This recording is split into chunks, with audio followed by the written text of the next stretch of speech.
পাকিস্তানের কোনো বিশুদ্ধ মিডল অর্ডার ব্যাটার নেই, অথচ চাইলেই খেলানো যেত শোয়েব মালিককে। বয়সটা বেড়ে গেলেও কিন্তু সাবেক এই অধিনায়ক এখনও বিদায় বলেননি ক্রিকেটকে। জোর করে মিডল অর্ডারে পাঠানো হয় ফাখার জামানকে। এছাড়া যারা আছেন তাদের ব্যাটার বলাই কঠিন। শাদাব খান তো ব্যাটারই নন, তিনি মূলত বোলিং অলরাউন্ডার। কখনো কখনো টি-20-র চাহিদা মিলিয়ে রান করতে জানেন। এর বাদে ইমাদ ওয়াসিমও তাই।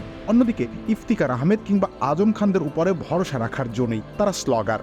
একদিন পারবেন, 10 দিন পারবেন না, এটাই তাদের নিয়তি। আর নয় ড্যাম্প ওয়ালের সাথে toxic relation. Berger mister expert damp গার্ডই সঠিক সলিউশন। তাদের কাছ থেকে নিয়মিত সার্ভিস পাওয়ার আশা করাটাই ভুল। কিন্তু আশা করা যেত শোয়েব মালিকের কাছ থেকে। বয়স এখন 42 হলেও তার অন্তত আজম খানের মতো ফিটনেস জনিত কোনো সমস্যা নেই। দিব্যি বিশ্বব্যাপী তিনি ফ্রাঞ্চাইজি ভিত্তিক টি-20 ক্রিকেট খেলে যাচ্ছেন এবং দারুণ পারফর্মও করছেন।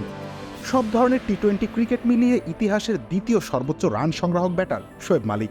তবে তার সামনে হাতছানি রয়েছে শীর্ষে যাওয়ারও। প্রথম স্থানে থাকা ক্রিস গেইলের থেকে খুব বেশি পিছিয়েও নেই তিনি। পাকিস্তানের হয়ে শেষবার মালিক খেলেছেন টি-20 সংস্করণে 2021 সালে বাংলাদেশের বিপক্ষে 3 ম্যাচের সিরিজে। এরপর আর তাকে দেখা যায়নি আন্তর্জাতিক ক্রিকেটে। সেবার শোয়েব মালিককে বাদ দেওয়ার পেছনেও কোনো মোক্ষম যুক্তি ছিল না পাকিস্তানের। বাংলাদেশের বিপক্ষের সিরিজ খেলতে নামার আগেই বিশ্বকাপে দারুণ খেলেন মালিক।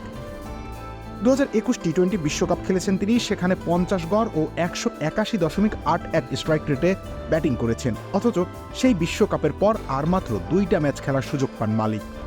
গেল পাকিস্তান সুপার লিগে 10 ম্যাচে 254 রান করেন। এদিক থেকে ইমাদ ওয়াসিম কিংবা আজম খানরা মালিকের চেয়ে পিছিয়েই ছিলেন। 2023 সালের শেষে শোয়েব মালিককে ফিরিয়ে আনার উদ্যোগ নেয় পাকিস্তান ক্রিকেট বোর্ড। তাকে টি-20 দলের অধিনায়ক করারও ভাবনা ছিল, কিন্তু পাশার দান পাল্টে অধিনায়কত্ব ফিরিয়ে দেওয়া হয় বাবর আজমকে। সাথে দেওয়া হয় হজা বরালা এক মিডল অর্ডার। আর তার ফলাফল মিলেছে এবারে টি-20 বিশ্বকাপেও। রবিউল ইসলাম রনি, খেলা 71।